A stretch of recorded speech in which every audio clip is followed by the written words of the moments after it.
Bonjour à tous et bienvenue pour cette nouvelle vidéo pour Instant Zen. Avec cette vidéo, vous allez découvrir comment gérer, calmer et apaiser votre stress avec l'aide des huiles essentielles.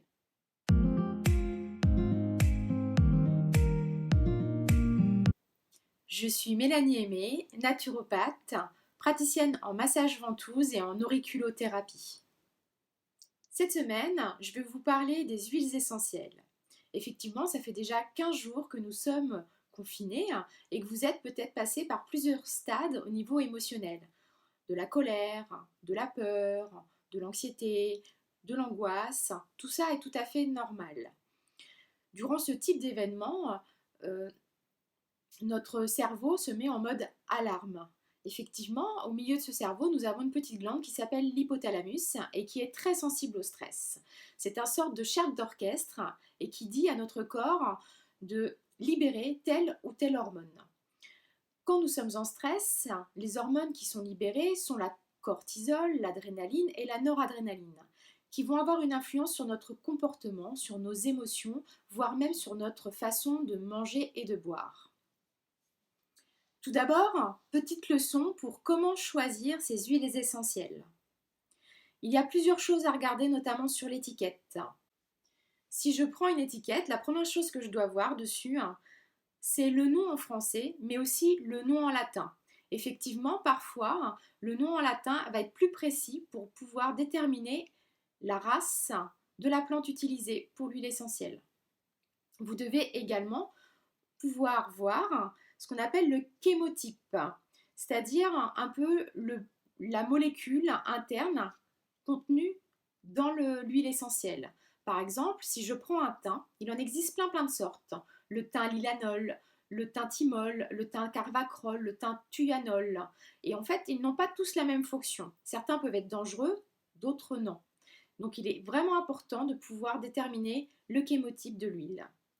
Ensuite, vous avez aussi une information qui peut être aussi euh, vraiment intéressante, c'est la partie distillée, c'est-à-dire si ce sont les feuilles, si ce sont la racine, si ce sont les fruits, parce que chacune a des vertus différentes aussi.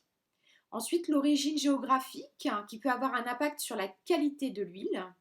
Vous avez la mention naturelle qui va être importante aussi, qu'elle soit 100% naturelle, qu'elle ne soit pas diluée dans un parfum ou dans de l'alcool qui du coup détériorerait l'huile essentielle. Vous avez également le label biologique qui vous permet de vous garantir en tout cas qu'il n'y a pas de produits chimiques qui ont été extraits en même temps que l'huile essentielle. Et chose importante aussi, d'avoir le numéro de lot qui certifie de la traçabilité de votre huile. Alors, comment utiliser les huiles essentielles à la maison en toute sécurité? Je vous propose déjà de faire par exemple de la diffusion.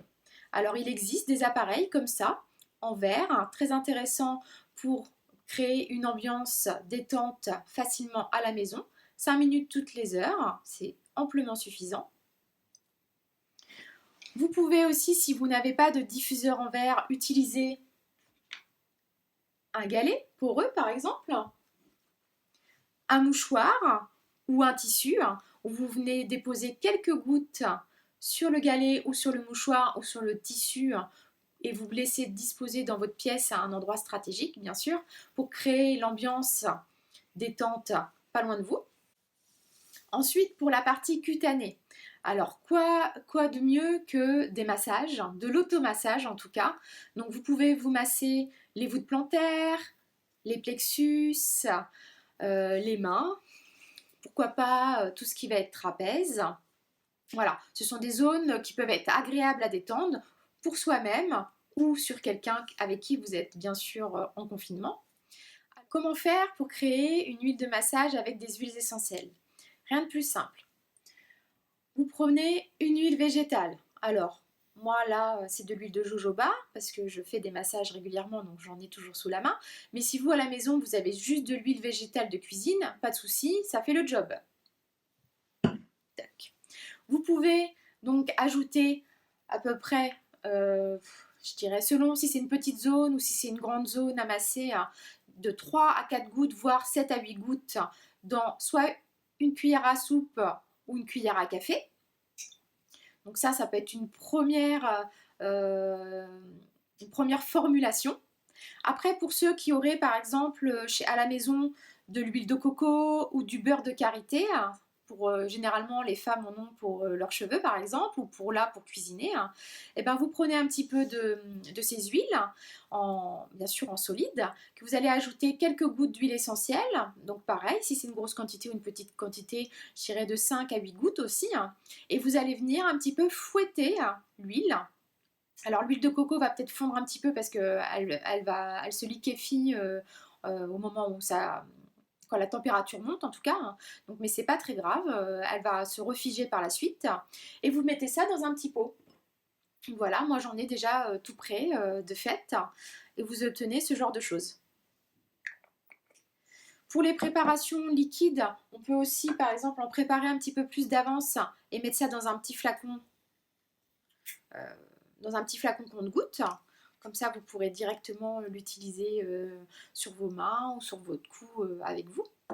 Si vous avez la chance d'avoir une baignoire à la maison, je vous invite aussi à créer un bain aromatique qui aura double effet qui se coule, c'est-à-dire la détente musculaire avec l'eau chaude et la détente mentale avec l'huile essentielle. Petite parenthèse, pour créer ce bain aromatique, il faut absolument donc diluer l'huile essentielle dans un gel douche, comme ça, ou alors dans le pire des cas, si vous n'avez pas, vous avez du savon.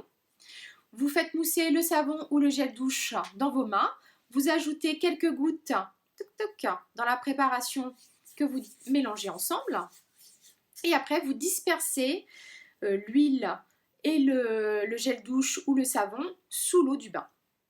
Ça va permettre ainsi aux huiles essentielles de se mélanger à votre eau, car si vous les mettez directement au-dessus de l'eau, elles vont rester en surface et pourront créer des brûlures le temps de votre bain aromatique. Alors, quelles sont les huiles essentielles que vous allez pouvoir utiliser pour vous déstresser, vous calmer, vous apaiser? J'en ai sélectionné 4, faciles à trouver et faciles à employer. Alors, je vais commencer donc par la grande classique, la lavande vraie. Elle est anti-stress, calmante, apaisante, antispasmodique, plutôt adaptée dans les soucis un petit peu d'endormissement par exemple. Ensuite, pour tous ceux qui auraient un petit peu plus d'anxiété ou des crises d'angoisse, je les amènerais peut-être à se tourner un peu plus vers l'huile essentielle de mandarine, et plutôt la rouge, voire la verte. Ensuite, pour ceux qui feraient de l'insomnie ou des réveils pendant la nuit, dirigez-vous peut-être un petit peu plus vers la marjolaine à coquille. Et enfin, pour ceux qui ont juste besoin de réguler leur stress, leurs émotions, les exprimer correctement, voire juste se détendre un petit peu, l'ylang-ylang. Ces 4 huiles essentielles ont plus ou moins toutes les mêmes propriétés. Elles vous aideront à vous calmer, à vous apaiser, à poser les choses.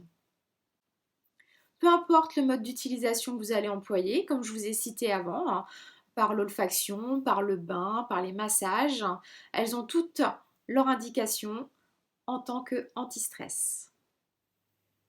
Voilà, j'espère que cette vidéo vous a plu et que vous allez pouvoir utiliser les huiles essentielles en toute sécurité à la maison pour mieux gérer votre stress, pour vous apaiser, vous calmer et vous ressourcer durant ce confinement. Je vous invite à aller voir dans la description les petites informations complémentaires que j'aurais pu indiquer pour chaque huile essentielle, mais aussi à me poser vos questions si vous en avez, ou à laisser des commentaires, à liker la vidéo bien sûr si elle vous a plu, à la partager à toutes les personnes qui en auraient besoin et à vous abonner pour recevoir mes prochaines vidéos. Je vous dis à très bientôt pour ma prochaine vidéo Instant Zen. Bye!